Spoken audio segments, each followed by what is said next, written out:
E aí, galerinha, professor Hilton Almeida, vamos dar sequência aos nossos estudos Competência 2, tá? Já falamos sobre Competência 1 nos vídeos anteriores.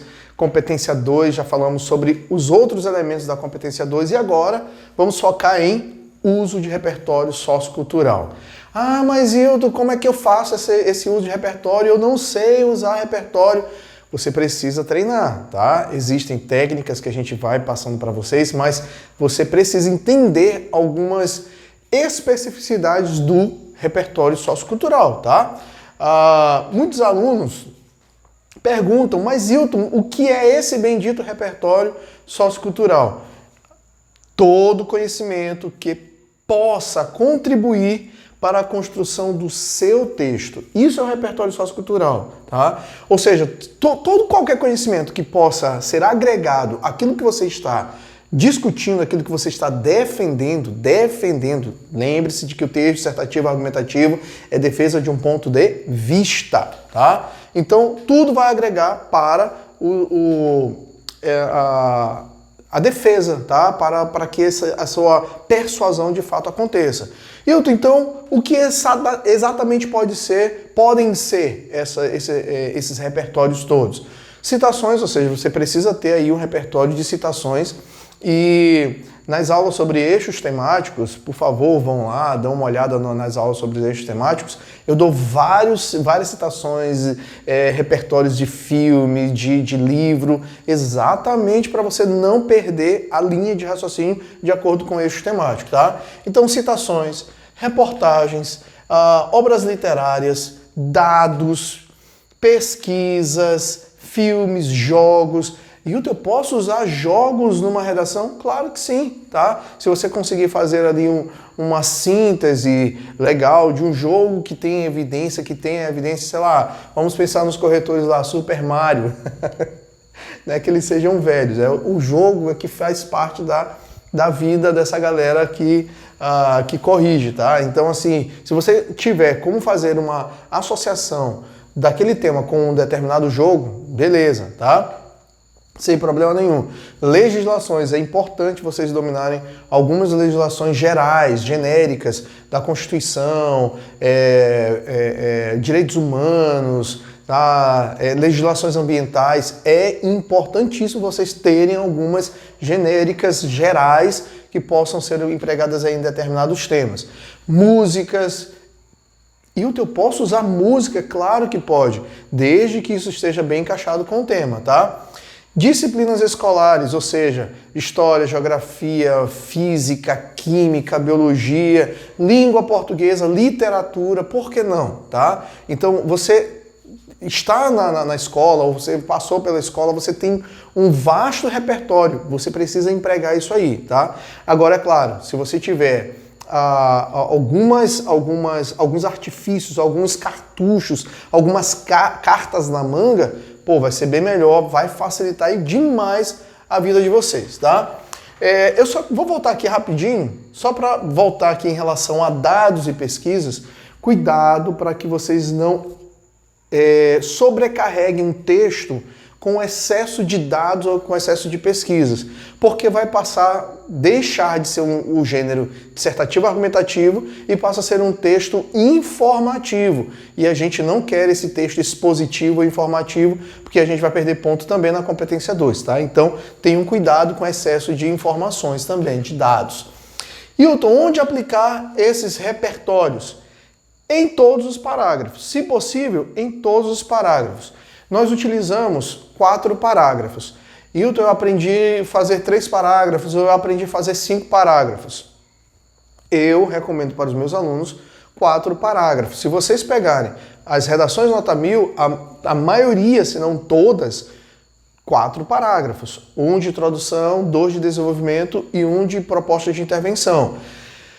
Tá, eu vou dar um alívio para vocês, tá? Vamos retirar esse repertório lá da proposta de intervenção, mas na introdução é interessante vocês colocarem, queimar logo, tá? Usar cartucho, mostrar a banca a que você veio, para mostrar que você conhece. Então, já usar na introdução um repertório, no desenvolvimento um outro repertório, desenvolvimento 2, outro repertório. E aí, na proposta de intervenção, se você só quiser fazer a retomada da introdução, do repertório que você usou na introdução, pô, fica show de bola, fica muito massa. De verdade, tá? Então, o ideal seria que vocês usassem todos os parágrafos. Esse repertório, meus amores, ele precisa ser legitimado, pertinente e produtivo. Talvez, se vocês nunca ouviram falar sobre isso aqui é fundamental. Vocês terem uma noção do que é o repertório, de como vocês podem empregar esse repertório. Mas para isso vocês precisam entender que tipo de repertório. Então, o que é um repertório legitimado? O que é um repertório pertinente? O que é um repertório produtivo? Vou mostrar para vocês agora, exatamente agora. Legitimado. O que essa palavra quer dizer? Legitimar, legalizar, validado, tá? Carimbado. Vai lá alguém e pá! Carimbado, tá? Validado, tá? Aprovado. Isso é o repertório legitimado. Esse repertório legitimado, ele pode ser tanto pela sociedade, aquilo que a gente tem de conhecimento geral, a sociedade valida, a sociedade entende como correto, entende como pertinente, então a sociedade de maneira geral valida, e também a ciência. Claro que entre aquilo que é validado pela sociedade e aquilo que é validado pela ciência, se vocês puderem pegar a validação científica, muito melhor, e a gente vai trabalhar cada um deles aqui, tá? Então assim, vem o carimbo, pá, aprovado. Se tivéssemos aqui uma trilha sonora, certamente viria aqui, eu vou até voltar aqui, ó. Pá, aprovado, validado. Esse é o repertório. E aí, é claro, não vou deixar vocês no abstracionismo, tá, dessa validação. Algumas ideias gerais em relação a essa validação pela sociedade. A desconfiança de políticos, da idoneidade de políticos, tá? Isso não é geral? Claro que é geral, tá? Não vou entrar no mérito da discussão, mas isso acaba sendo geral. Que a educação pode mudar a condição social? Verifiquem as pessoas pobres, por que elas colocam os filhos para estudar? Porque elas sabem que pode haver ali, naquele processo de educação, a possibilidade de ascensão de mudança social. Inclusive o discurso de muitos pais, tá? O discurso de muitos pais olha, eu não tenho nada para te deixar, não tenho nenhuma herança para deixar, a não ser a tua educação, a não ser a tua escolarização. Então, assim, isso é uma validação pela sociedade. Existência da desigualdade social, a sociedade sabe dessa existência. Trabalho enquanto necessidade humana, de que o trabalho dignifica o homem, de que a necessidade de trabalho, da busca pelo trabalho. O elevado índice de violência, intolerância em vários aspectos, herança cultural, comportamental. Isso aqui, pessoal, tudo isso aqui é um apanhado que a gente pode usar a sociedade, tá? A sociedade valida, de maneira geral, numa redação, se você falar sobre a existência da desigualdade, que é de conhecimento geral, normalmente as pessoas usam, tá? Os alunos usam essa expressão. É de conhecimento geral que a desconfiança a respeito da idoneidade de políticos, ela não vem de agora. Tá? Então, quando coloca isso, o corretor vai dizer assim, é verdade, eu também desconfio da idoneidade de muitos políticos. A validação pela ciência. Essa daqui, pessoal, não querer errar. Validação pela ciência, tá ok? Então nós vamos ter alusões históricas, poxa, no século tal, na antiguidade, na Idade Média, no período colonial, na República Velha, na República Nova. Pô, se você usa a história, como que vai contestar? O corretor não tem como contestar um conhecimento validado pela história, pela ciência e história. Estudos filosóficos, quando você coloca lá um Arthur Schopenhauer, quando você coloca um Mário Sérgio Cortella, um Leandro Carnal, filósofos, sociólogos, naturalmente o texto já está validado. Porque você está dizendo, olha, não sou eu que estou dizendo, eu só estou usando esses caras aqui para reforçarem a minha tese. Aí, meus amores, vai estar fácil o texto de vocês serem validados, tá? Campos específicos da física, biologia, química, matemática, geografia, Tá? Se vocês usarem as disciplinas escolares, beleza. E eu tô a física, sei lá, pega a lei de Newton, a biologia lá de anticorpos, a química, a questão de componentes, de elementos, de reações orgânicas, sei lá, cara, busquem, vocês estão estudando, vocês estão mergulhados nessas matérias, aproveitem, peguem as ideias mais genéricas dessas disciplinas e tragam para a redação, para os temas, tá? Legislações. Hilton, por que legislação entra no campo científico? Porque para legislar, para ser aprovada uma legislação, há um estudo, presume-se, né? Presume-se de que há um estudo para que aquela legislação ela entre em vigor. Então, legislações, se você coloca uma legislação, o seu argumento vai estar legitimado, tá? Vamos em frente. Vou mostrar aqui para vocês um exemplo dessa validação. Olha só que é uma validação popular, uma validação da população. Morena, personagem principal da novela Salve Jorge, tem sua vida extremamente alterada após ser traficada para a Turquia. Fora do contexto ficcional, quando se observa o tráfico de pessoas no mundo contemporâneo, verifica-se que, assim como Morena, milhares de indivíduos têm suas vidas modificadas por consequência desse mercado ilegal. Poxa, Hilton, eu posso usar uma novela? Novela é uma validação o quê? Popular. É da sociedade. Não tem nenhuma validação científica, mas é uma representação da realidade. Então a gente está validando. Ah, mas Hilton, eu não assisto a novelas. Beleza. Então traga o conhecimento de geral, de que é conhecimento de geral, enfim, tá? De que é de conhecimento de todos, tá? Outro exemplo. Tem uma ética na gestão pública. É de conhecimento geral que muitos candidatos a cargos públicos costumam, em época de campanha, afirmar que vão promover melhorias sociais. Todavia, isso aqui, pessoal, esta afirmação, eu quero que vocês entendam o que é a lógica do discurso, tá? Que vai atrair o corretor. O corretor, quando ele lê uma parada dessa daqui, ele diz assim, pô, é isso mesmo, acontece isso mesmo. Ele mesmo valida, o corretor vai validar o que você está dizendo, tá? Todavia, em várias regiões, estados e municípios, o discurso quase nunca é colocado em prática, ferindo princípios que deveriam reger a ética na gestão pública. Ó, ética na gestão pública. Aí, aqui, eu não fiz a apresentação da tese, fiz só até o segundo período, e aqui partiria exatamente a questão da tese. Entenderam? Viram como é fácil? Isso aqui não é complexo. Agora, você precisa ter esse jogo de cintura e só o treino pode ajudar a fazer isso aqui. Aí eu peguei aqui uma redação nota 1000 da edição do Enem 2019, Democratização do Acesso ao Cinema, para mostrar exatamente para vocês essa questão da validação agora científica, tá? A validação científica. Ao longo do processo de formação da sociedade, o pensamento cinematográfico consolidou-se em diversas comunidades. No início do século XX, cara, quando coloca no início do século XX, na época tal, eu já estou me apoiando na história.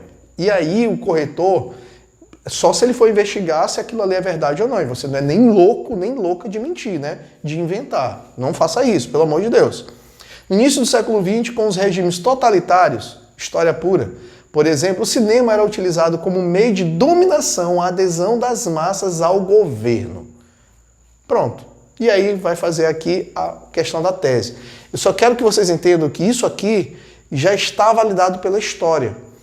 Esse recurso é fantástico, porque mostra para o corretor que você tem a competência leitora, que você tem um domínio de áreas de conhecimento científicas para encaixar naquele conteúdo, naquele assunto. Beleza? Isso aqui é muito massa, isso aqui é interessante.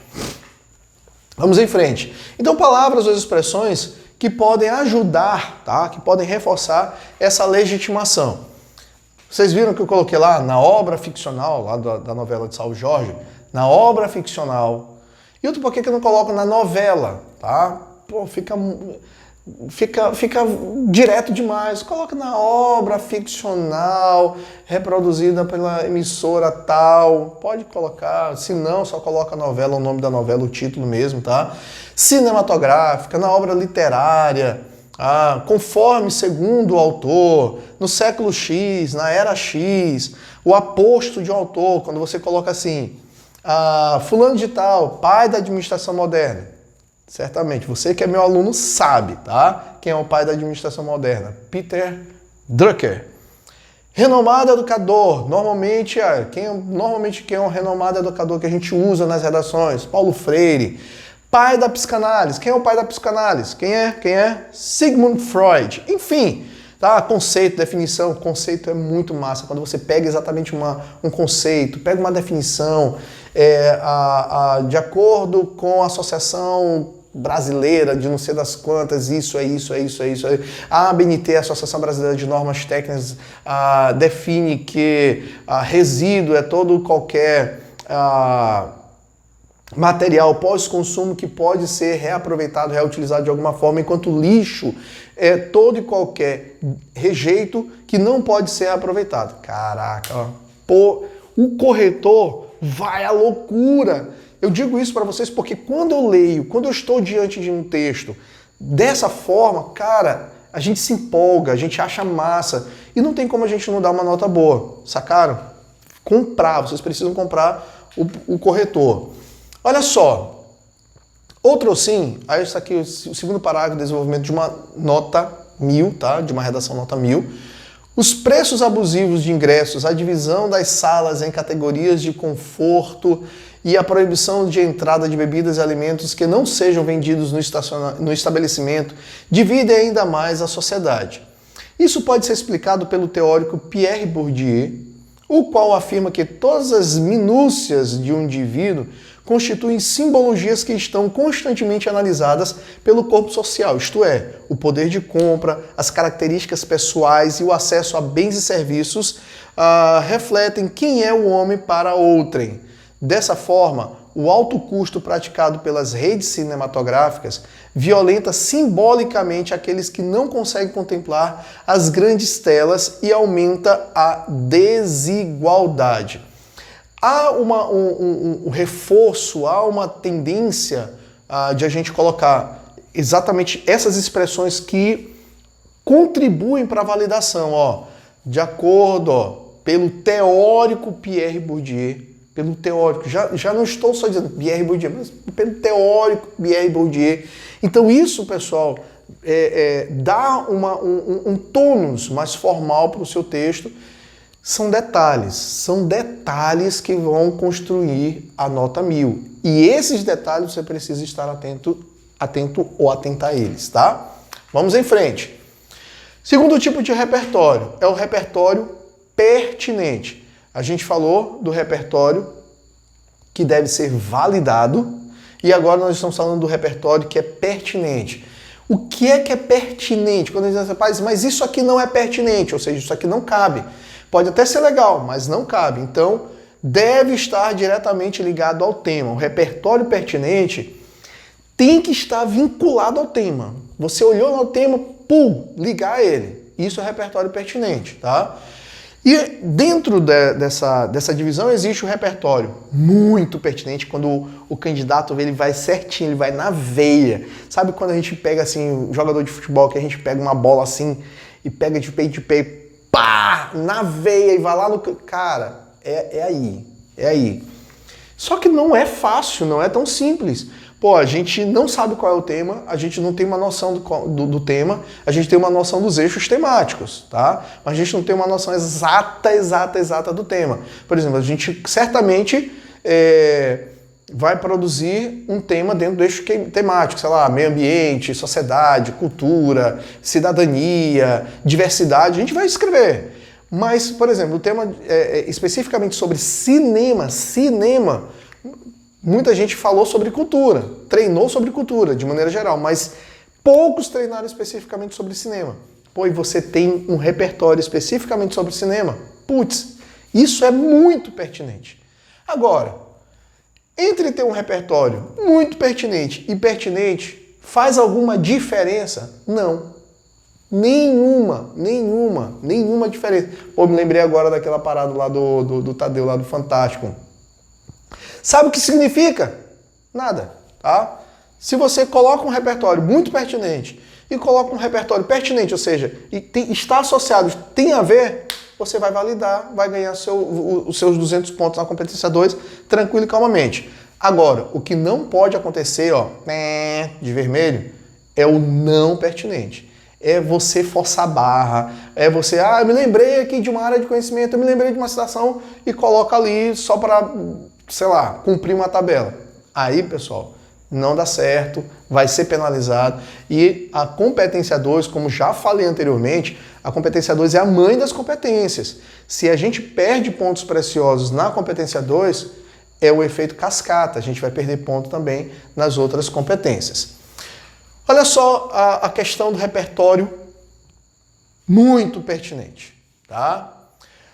No filme A Invenção de Hugo Cabret, o protagonista de 12 anos enfrenta grandes dificuldades ao tentar frequentar o cinema de sua cidade, pois esse era considerado um passatempo exclusivo das classes mais abastadas. Se você ainda não assistiu a esse filme, é massa, é muito massa. Cara, tudo a ver com o filme, tudo a ver com o cinema, está relacionado diretamente com o cinema, tá? Então isso aqui é um repertório muito pertinente. Aí vai fazer a relação com a realidade, ó. Assim como retratado no longa, não há ainda a plena democratização do acesso ao cinema no Brasil, aí joga o tema, beleza? Que a gente já falou sobre isso aqui, tá? Vamos em frente.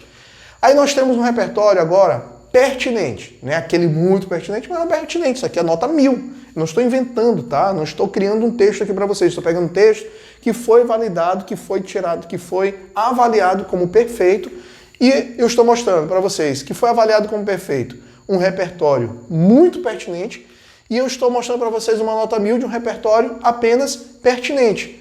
Entenderam? Não faz diferença nenhuma, você vai garantir os seus pontos. Embora a Constituição Federal de 1988 assegure o acesso à cultura como direito de todos os cidadãos, percebe-se que na atual realidade brasileira não há o cumprimento dessa garantia, principalmente no que diz respeito ao cinema. Observe que a Constituição de 88 não fala diretamente de cinema, fala de cultura. E eu, esperto todo, peguei essa generalização e encaixo com aquele recorte temático. Sacaram? Vamos pensar em meio ambiente. Aí eu pego lá o artigo 225 da Constituição, generalizo e encaixo para qualquer assunto do meio ambiente. Qualquer assunto do meio ambiente. É um repertório pertinente, não é um repertório super pertinente, é um repertório pertinente, tá? A gente vai garantir os 200 pontos, é isso que a gente quer, tá? Um repertório nada pertinente, impertinente, tá? Sabe quando o candidato, aquele aluno, treinou aquilo o ano todinho, só aquilo? Eu vou encaixar isso aqui para todo e qualquer tema. Pô, existem temas que ele encaixa perfeito. Existem outros temas que não encaixa tão perfeito. E tem outros temas que não encaixa absolutamente nada. Mas o candidato não tem a noção, não tem a percepção de que aquilo ali está sendo prejudicial, porque ele acha na cabecinha, no universinho dele, que aquilo ali vai encaixar para qualquer coisa. E aí vai se dar mal, tá? E aí vai ser impertinente. Olha só. O mito da caverna, tô pegando aqui um generalzão, tá? Um geralzão mesmo, um geralzão que muita gente emprega, tá? E aí os corretores já estão até meio já escabriados com isso aqui. O mito da caverna de Platão descreve a situação de pessoas que se recusavam a observar a verdade em virtude do medo de sair de sua zona de conforto. Fora da alusão, a realidade brasileira caracteriza-se como a mesma problemática no que diz respeito ao acesso ao cinema pouco ou nada democrático. Nesse contexto, percebe-se a configuração de um grave problema em virtude do argumento 1 e argumento 2. Não vou entrar no mérito de tese. Eu quero que vocês entendam a questão de pertinência ou de impertinência em relação ao repertório. A estrutura está perfeita. O primeiro período, segundo período, terceiro período, a estrutura está perfeita. Porém, o que tem a ver? Eu quero que vocês entendam isso aqui. Visualize essa parada aqui, ó.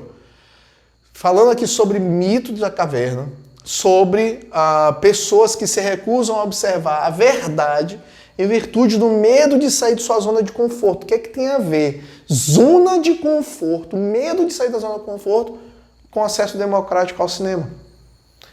Percebem que é uma forçação de barra? E o corretor vai perceber isso. que é uma forçação de barra. Ele vai colocar que vai ser incoerente, que o repertório não é impertinente, vai perder ponto e pontos preciosos, e isso vai reverberar também ao longo do desenvolvimento. Repertório produtivo. Aplicação adequada à argumentação. Se nós temos um repertório pertinente que é voltado para o tema, e isso normalmente a gente faz na introdução, o repertório produtivo, pessoal, tem que estar relacionado com o argumento, com a tese em si, com a defesa daquilo que eu estou me propondo a fazer, tá? Então é a aplicação adequada à argumentação. E muitos alunos pecam também nisso aqui, em colocar um repertório, joga um repertório. De acordo com Paulo Freire, se a educação sozinha não transforma a sociedade, sem ela tampouco a sociedade muda. E não relaciona isso com o contexto.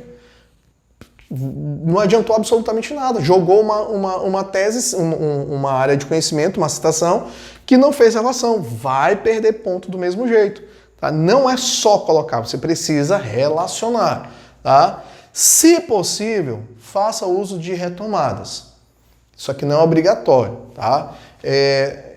Já ouvi em algumas situações aí dizerem que a retomada não é obrigatória a retomada, tá? Se possível, faça. Eu vou até mostrar para vocês o que é retomada especificamente, tá? Olha só aqui um exemplo de desenvolvimento em que há a retomada. Olha só, em primeiro plano, é incontrovertível a grande concentração de investimentos em apenas algumas partes do Brasil, ao passo que em outras eles inexistem. Tópico frasal. Aí vem com área de conhecimento. Uma das áreas, né? Em 1808, ao chegar ao Rio de Janeiro, a família real, com o intuito de modernizar a cidade para seu próprio proveito, construiu muitos ambientes de difusão de cultura, como a Biblioteca Nacional, além de fomentar a criação de infraestrutura para futuros projetos como sala de cinema. Futuros projetos. Não era a intenção, mas aí o candidato aqui malandramente já encaixou uma ideia decente, que seriam as salas para cinema. Rapaz, isso aqui é muita inteligência. No entanto, desde o século XIX, aí já começa a brincar com a evolução do tempo, tais investimentos ocorreram apenas nos grandes centros populacionais do país, o que negligenciou locais menos favorecidos como o Norte e o Nordeste e fez com que, segundo dados do site Meio e Mensagem, apenas cerca de 17% da população possa ir frequentemente ao cinema. Dessa forma, evidencia-se que a desigualdade regional que existe desde o período colonial, tá? Desde o período colonial, já que falou lá sobre 1808, a vinda da família real, que era colônia ainda, que depois virou império. Cara, isso é retomada. Isso aqui é retomada. Quando o candidato faz uma menção lá embaixo do que já mencionou lá na frente, lá em cima, tá? Ele relaciona, ele consegue amarrar o período, ele amarra os parágrafos, entenderam? E isso é retomada. Retomada, eu vou dar outros exemplos para vocês depois. Foi nota 1000. Mas nós temos um texto aqui, nota 1000 também, que não teve retomada, tá? Mas o repertório é pertinente. O repertório é muito pertinente, tá? Aqui nós temos produtivo, perdão. O repertório é muito produtivo. Olha só, de início, tem-se a noção de que a Constituição Federal assegura a todos os cidadãos o acesso igualitário aos meios da propagação do conhecimento, da cultura e do lazer. Porém, visto que os cinemas materialização pública desses conceitos concentram-se predominantemente nos espaços reservados à elite socioeconômica, como os shopping centers, é inquestionável a existência de uma segregação das camadas mais pobres em relação ao acesso a esse recurso. Essa segregação é identificada na elaboração da tese da subcidadania, escrita pelo sociólogo Gessé Souza, que denuncia a situação de vulnerabilidade social vivida pelos mais pobres, cujos direitos são negligenciados tanto pela falta de ação do Estado quanto pela indiferença da sociedade em geral. Fica claro, então, que o acesso ao cinema não é um recurso democraticamente pleno no Brasil. Aqui foi direto. É produtivo? O repertório, ele é produtivo? Claro que ele é produtivo, porque ele está relacionado com o argumento de nem todos os cidadãos terem acesso igualitário, tá? De não terem um acesso igualitário. Trazendo isso aqui, mas não há uma retomada. Logo, a retomada ela não é obrigatória, mas se puderem fazer, façam. E aí, pessoal, nós temos alguns verbos ou conjunções para ajudar exatamente nessa retomada, que eu acho muito digno, eu acho legal.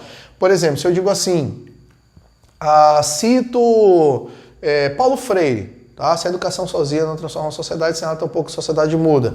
E lá embaixo eu digo como verificado, como denunciado, como previsto, como definido ou defendido por Freire. Sacaram a parada? Eu retomo a ideia apresentada no discurso em relação à citação.